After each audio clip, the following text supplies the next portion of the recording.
अस्सलाम वालेकुम व्यूअर्स, मैं हूं तस्नीम और आपके मोबाइल स्क्रीन पर हमने पिछली वीडियो में इस ब्लाउज के मेजरमेंट जो है देखे थे और उसी मेजरमेंट पर जो है हम इस सिंपल ब्लाउज की कटिंग हम स्टार्ट करेंगे।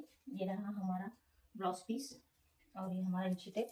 तो सबसे पहले बैक पार्ट की जो है हम क्या करेंगे, डायग्राम हम डालेंगे। सबसे पहले इस तरह मैंने ये 80 सेंटीमीटर का जो ब्लाउज पीस है डबल करके हमने इस तरह से इसे बिछा लिया है और अच्छी तरह से प्रेस कर लिया है। डबल फोल्डेड ये फैब्रिक है। तो सबसे पहले हम नीचे यहाँ पर एक स्ट्रेट लाइन इस तरह से ड्रॉ कर लेंगे। अब ये जो विदाउट अस्तर के सिंपल ब्लाउजेज जो होते हैं इनकी कटिंग थोड़ी सी अलग होती है। यहाँ पर मार्जिन के लिए फैब्रिक बहुत ज़्यादा चला जाता है।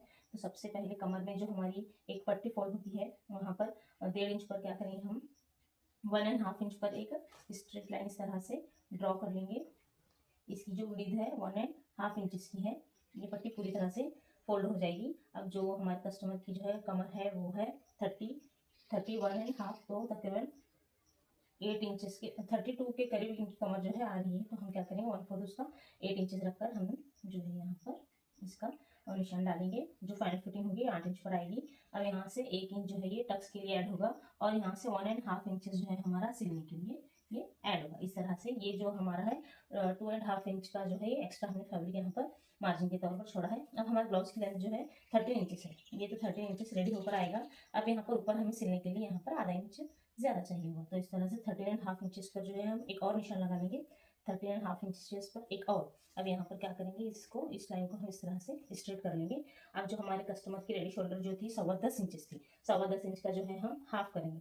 तो 5 पर एक पॉइंट आता है, इसमें क्या करेंगे हम आधा इंच और ज़्यादा प्लस करके हम शोल्डर का नाप डालेंगे। देखिए तो तकरीबन मैंने 6.25 इंच पर जो है इनकी शोल्डर डाली है, क्योंकि बहुत ज़्यादा इनका पीछे का नेक डीप नहीं है तो इसलिए इनकी शोल्डर जो है मैंने 6.25 इंच डाली है। तो अब हम आर्म होल लेंगे 5.5 इंचेस का। चेस्ट जो है इनका 34 इंचेस है।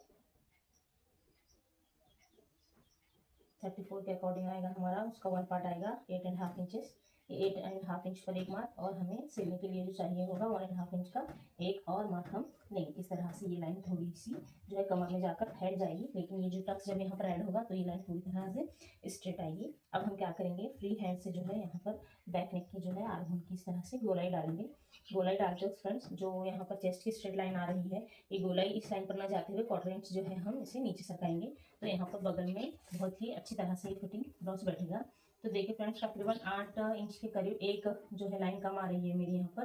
तो रेडी होकर जब यहाँ पर 1/2 इंच सिलने में चला जाएगा तो 7.5 इंच जो है इसकी साइड लेंथ आएगी। इस तरह से साइड लेंथ अगर आप चेक कर लेते हो तो आपके आर्म होल पहले आप जो आपका मेजरमेंट है उसके हिसाब से डाल लें। तो क्रॉस चेकिंग के लिए भी ये बहुत ही बेहतरीन तरीका है कि साइड लेंथ देखने के बाद आप नाप लेंगे। जो हमारा तरीके से जब हमने आर्म होल डाला है और बचा हुआ फैब्रिक जो है लेंथ के हिसाब से ब्लाउज में जो बचा हुआ लेंथ है कमर से लेकर बगल के शेप तक वो कितनी है, तो इस तरह से क्रॉस चेकिंग करने पर भी आपका जो है ये हमारे ब्लाउज की जो है लेंथ बराबर बैठ रही है।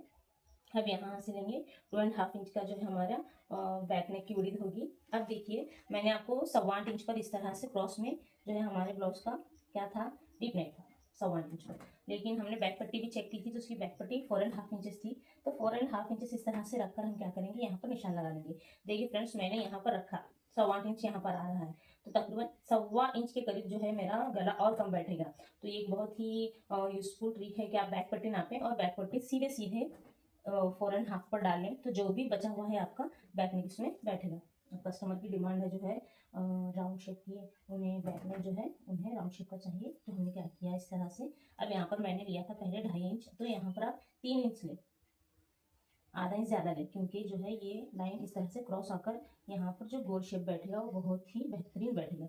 यहाँ पर 2.5 लिया है, 3 लीजिए, 3.25 लास्ट 3.5 तक। अगर आप यहाँ पर वेट ज़्यादा लेंगे तो ये जो राउंड शेप है बहुत ही बेहतरीन शेप में यहाँ पर बैठेगा। ये तो होगा बैक में बैक पार्ट। अब यहीं पर फ्रंट नेक डालेंगे। फ्रंट नेक में क्या होगा, फ्रंट पार्ट में क्या होता है, हमारा ब्लाउज जो भी जितनी भी हमारी ब्लाउज की लेंथ होती है उसमें 2 इंच पूरी तरह से इस तरह के सिंपल ब्लाउजेस में ऐड होता है। अब हमारी ब्लाउज की लेंथ है 13 इंचेस, तो 2 इंच ऐड करके 15 इंचेस पर हम क्या करेंगे, हमारे ब्लाउज की जो है इस तरह से लेंथ निकालेंगे। हम क्या करेंगे, हर बार मैं आपको बताती हूँ कि हमें फैब्रिक पर 2 पॉइंट जरूर लेने हैं। इस तरह से क्या करेंगे, हम एक स्ट्रेट लाइन ड्रॉ करेंगे। यहीं पर जो है कमर 8 इंच और यहाँ पर चूंकि सिंपल ब्लाउज है 4 टक्स वाला, इसलिए यहाँ पर 2.5 इंच ऐड हो गया है हमारा मार्जिन।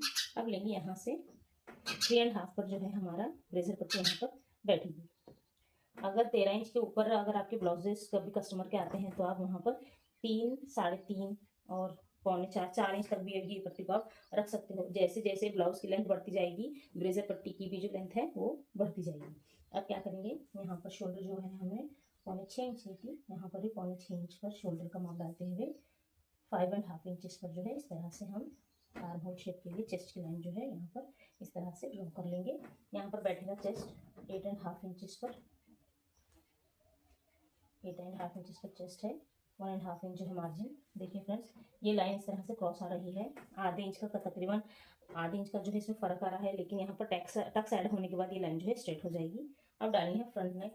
2.5 इंचेस का जो है फ्रंट नेक की विड्थ है और फ्रंट नेक की जो गहराई है हमारी 6 इंच है। हमने नापा था इस तरह क्रॉस में, लेकिन हम यहाँ पर स्ट्रेट में जो है इस तरह से 6 इंचेस लेंगे। यहाँ पर भी same as it is method इस्तेमाल करेंगे। यहाँ पर 3 इस तरह से बॉक्स बना लेंगे और फ्री हैंड से जो है इस तरह से हम क्या करेंगे, इसको इस तरह से शेप दे देंगे। अब चेस्ट पर डिपेंड करता है कि हमारा शोल्डर जो है तकरीबन 6 इंच पकड़ कर चलिए। यहाँ से जो है इसकी ये शोल्डर है हमारा 3.25 इंच की जो हमारी शोल्डर आ रही है, इसका हाफ करेंगे। 3.25 का जो है हाफ करने के बाद ये हमारा शोल्डर का सेंटर मिल रहा है। यहाँ से नापने के बाद 2.25 इंच के करीब आ रहा है। यहाँ से इस तरह से नापेंगे 4.25 इंच। तो जिस तरह 4.25 इंच के लिए एक लाइन तो आप शोल्डर का सेंटर निकाल के जो भी सेंटर पॉइंट आएगा यहाँ से स्टार्टिंग से ये जो नापेंगे वहीं पर जो है हमारे टक्स का मेन जो टक्स आता है उसका पॉइंट हमें मिल जाएगा। हमेशा टक्स की जो लंबाई होती है 2 इंच पर आती है और सभी जो है यहाँ से 2-2 इंच के जो गैप पर जो है ये हमारे चारों टक्स बैठते हैं। जिस तरह चेस्ट का जो है नाप बढ़ता जाएगा टक्स की गैप भी बढ़ती जाएगी। 34 इंचेस इनका चेस्ट है तो मैंने 2-2 इंच का गैप रखा है। 36 आएगा तो 2.25 इंच बैठेगा। 38 आएगा तो 2.5 इंच पर जो है टक्स बैठेगा।